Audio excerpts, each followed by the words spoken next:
What is the most surreal, this can't be real moment you've ever experienced? 1. My son and I were riding the train in Chicago. He said, "Dad, don't you have a friend from Chicago? Maybe we will see him." I seriously doubt it, son. Chicago is huge. He got on the next stop. 2. I was born in Lebanon during the war in the 80s. Had a best friend which I lost track of because we were always running from bomb shelter to bomb shelter, from city to city. I migrated to Canada in '89, and when I got to college, I met that friend again.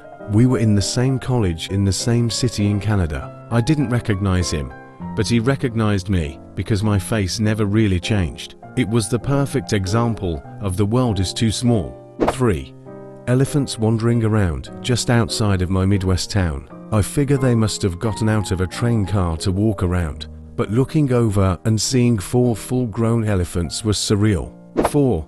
I had an incredible urge to go to my employee's house. It was weird and overwhelming. I called my mom thinking I lost my shit, and she said to trust my gut.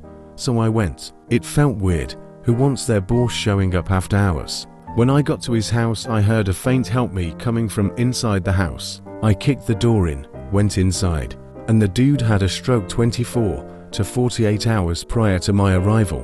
He was just laying on the floor and would have rotted there had I dismissed that crazy urge. 5. Was hiking alone in the mountains when a sudden fog rolled in. Complete whiteout conditions. As I was trying to figure out my bearings, I heard bells jingling, and out of the mist appeared an old man with a staff leading about 20 goats. He nodded at me without saying a word, walked past, and disappeared into the fog with his goats. The entire encounter lasted maybe 30 seconds. 6. I had a childhood friend with the same first name as me, which was a pretty uncommon name at that time. We moved when I was young and I forgot about her. I honestly thought I made her up.